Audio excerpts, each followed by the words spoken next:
has approved a $4 billion loan guarantee to help Poland finance new weapons purchases. The agreement has now been signed in Warsaw.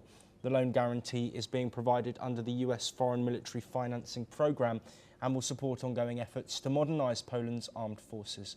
As per reports, it is the third such loan granted to Poland in recent years.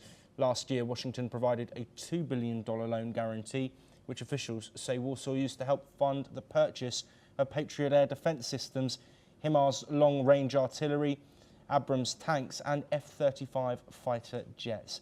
We'll now hear what Poland's defence minister has had to say about the agreement. Po raz kolejny otrzymujemy gwarancje od rządu Stanów Zjednoczonych potwierdzone decyzją Kongresu USA. Jesteśmy z tego bardzo dumni, jesteśmy bardzo wdzięczni, jesteśmy gotowi spożytkować te pieniądze najlepiej jak potrafimy. Dla transformacji, modernizacji polskiej armii, dla budowy najsilniejszych zdolności obronnych w Europie. Well, Andrew, thank you ever so much for staying with us. Of course, this isn't the first deal between the US and Poland, but defence is, of course, the main topic here. Those Patriot missile systems we know from the ongoing Russia-Ukraine conflict are vital in defending against potential missile and drone attacks. How significant is this in the face of that Russia-Ukraine war? Of course, Poland bordering Ukraine. We've seen Polish jets be scrambled as well with Russian strikes moving further westward. Do you think this is further support from the United States to Europe in the fight potentially against Russia? Of course, it's going on with Ukraine and many other Western allies also supporting Ukraine too. Yes, well, from an American national interest perspective, this is a win-win. These are relatively, from an American perspective, low-stakes loans, $2 billion here, $5 billion there. Pretty soon you'll be talking about real money, but for the moment, these are loan guarantees and the stakes are relatively low.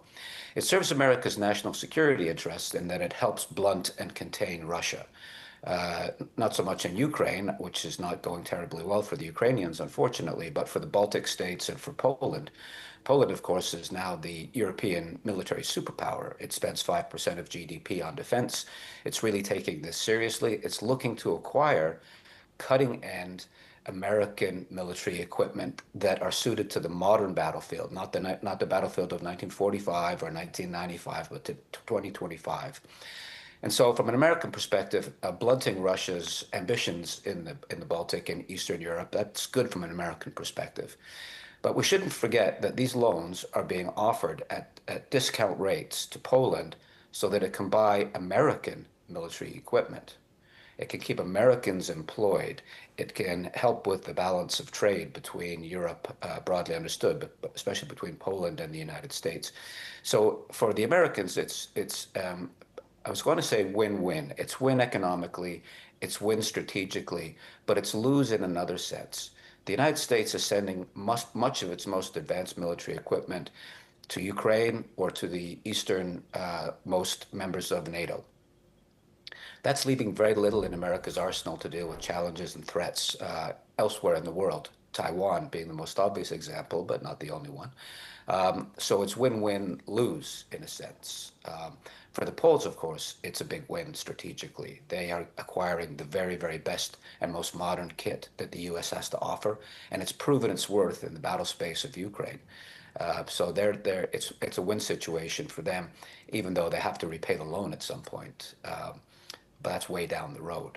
So that would be my initial take. Yes, absolutely, Andrew. Thank you ever so much for joining us on both of those topics.